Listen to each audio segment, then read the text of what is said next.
Alright, ladies and gentlemen, welcome back to Mournful Walrus's Gaming News. With Steven! Hi, I'm Steven. Steven Weathers, at your service. Ramble. Okay, so, Quern. I'm assuming it's pronounced Quern, made by a company called, I'm assuming, Zadbox. Guys, stop picking weird names. I'm sorry. Okay, so, Quern. It's like Myst, but with more magic. Let's just have a quick look at the trailer.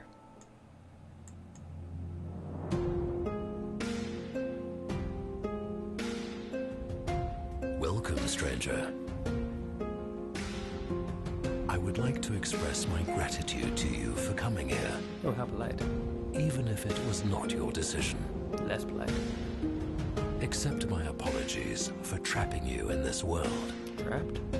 Hopefully you are one who can understand the infinite possibilities of this island, as I once could. And I expect you to be gifted enough to complete my challenges. Boat.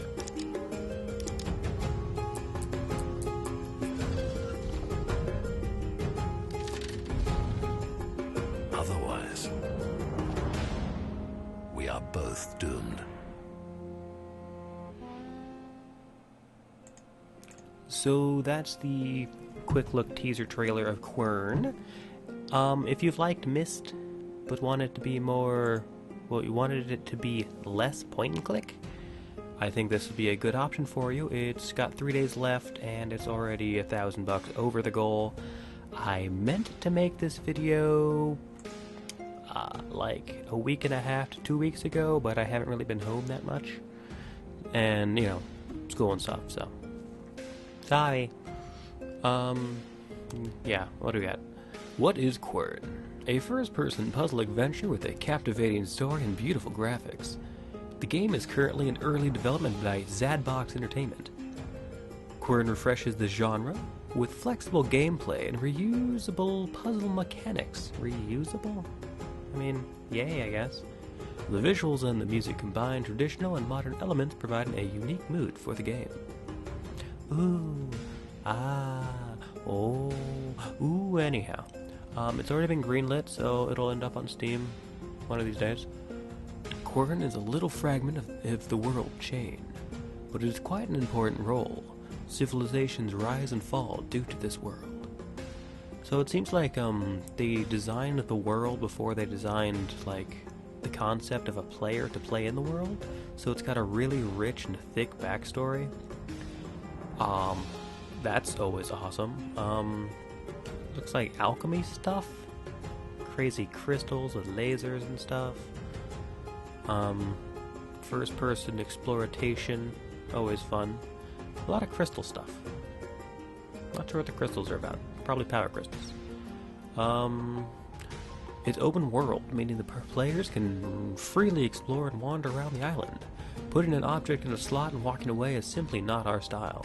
Of course we have keys opening gates, but in Quern most of the puzzle mechanics are reusable in some other way. As the story is progressing, we face more and more complicated challenges that might lead us back to an earlier puzzle, forcing us to reimagine it with the extra items or knowledge we have gathered. Okay, so that's cool. So, you know, you put the potato in the lock, it opens the door. Come back with a fancier potato, put it in the lock, opens up a different door. Or something, you know, potato analogies only go so far. What do we got? The mapping system, I'm guessing it's kind of draw in as you wander around. It looks cool. Like, I like the stylistic choice they chose for the map. Controls, I guess they're working on a point and click navigational option, which is kind of a weird choice. I personally prefer the first person shooter aspect of it. I think that kind of gives it a step above Myst, you know. The world design looks really cool. What do we got? As great fans of the Myst series, the visual style of these fantastic games have been our biggest influences. We aim for a surreal mood to make the player curious as to what the rules of this world are, to urge him into diving deeper and deeper into its secrets. What do we got?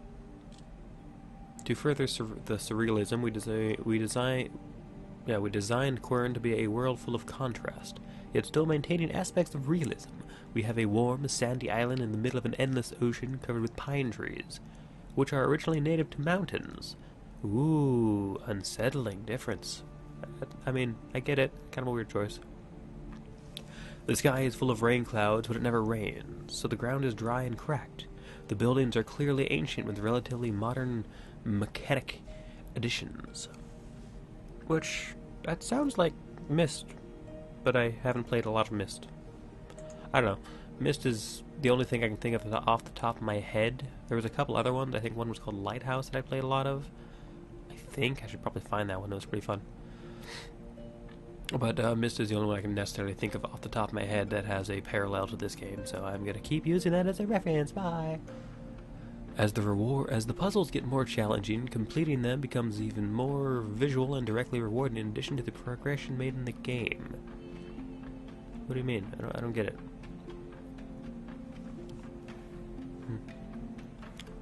Though the island itself is highly detailed and well processed, the menu and interfaces is elegant and minimalist, which fits well with the realistic graphics.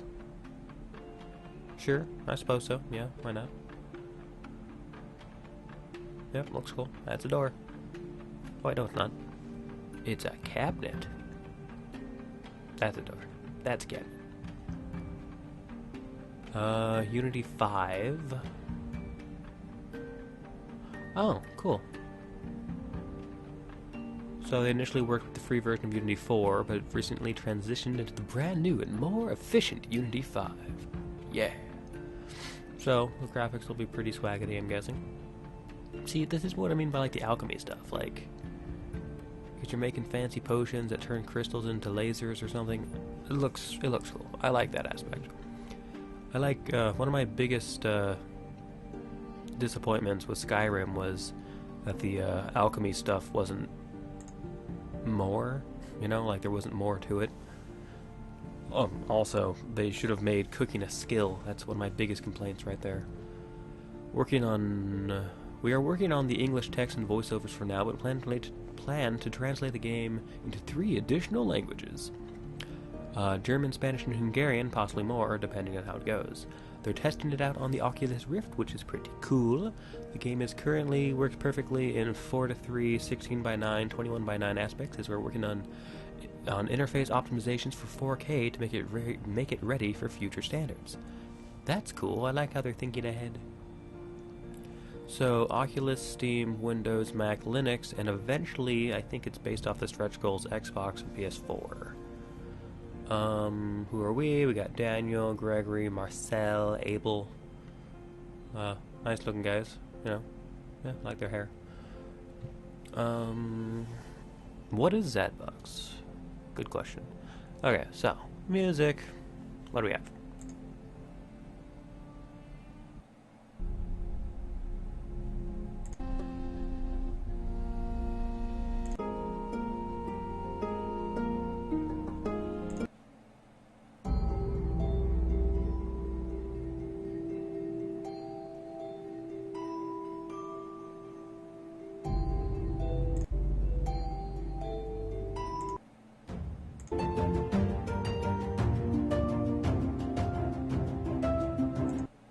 Whoops. Okay. Anyhow, soundtrack sounds pretty good. It sounds kind of mystical, magical, a little bit frou-frou. Perfect for the kind of game. At least that's my opinion. What do we have for stretch goals? So at £25,000, we got English, Italian... Oh, we've got French, Italian, and Russian translations. 60,000, we have a novel. That's pretty cool. I like novels. Novels are nice. I'm assuming it would go more into the backstory of the island. Possibly of the main character. I don't know. 100,000, we got the game released on PS4 and presumably Xbox, because I saw the icon, but it doesn't say otherwise, so I don't know. And at £250,000, the sequel, just Quern 2, The Revengeance, just done. So it's £10 for the game, for the base to the game. At £12, you've got a digital copy of the game with a wallpaper collection. Yay, wallpapers. £15, you get all that plus a soundtrack. 18 gives you a name in the credits and a digital art book. At £25, you've got all of that plus access to the beta. 40, you get a hard copy of the game, which I'm guessing, yeah, digital soundtrack, digital wallpapers, name and credits, beta access. Ooh, at £65, you get your name carved on a rock. I mean, you know, where else would you want it carved? Let's get real. At £200, you get all of that, including the name on the rock, and you get to title a book. So that's kind of cool. I'm not sure if these are necessarily readable books or if they're just going to be on a shelf in the distance. Still, cool. I mean, I always liked when you've got tiers that let you actually do stuff like that. At £500, you get to work on a puzzle. You get to help them design a puzzle, which is pretty important considering the game style. At $1,000, you get to design a location, and that's it. They also got add-ons if you decide to throw on, you know, just one thing. So I want the game and also the physical art book. Alright, that's 75, I think that's what it was. Was it 15? No, 10. Alright, so it's, yeah, that's £70 for the digital game and the physical art book. You all know how add-ons work. Why am I telling you guys this? Come on. This isn't your first rodeo. Okay, so that's Quern. Whoop.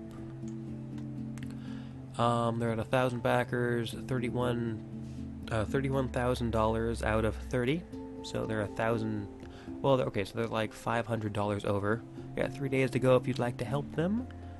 Yeah, you can throw $1 at them if you want to throw them $1 and get the updates and stuff. But I feel like the there it is.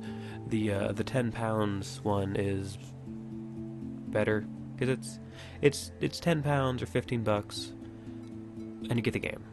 Versus throw $1 at them and get to hear about the game. I don't know. I would rather actually get to play it myself. But hey, that's me. This got kind of rambly, so I apologize. I will try to keep these videos. I will try to keep to a 1, maybe 2 video a week schedule, but summer school and got a new job and eventually fall semester and blah blah blah, so we'll see how that goes. I've been your host, Stephen Weathers. This is Quern. Check the links in the Whatcha-Who's-It. Gaming news, Mournful Walrus, what I miss? I don't know. Later days.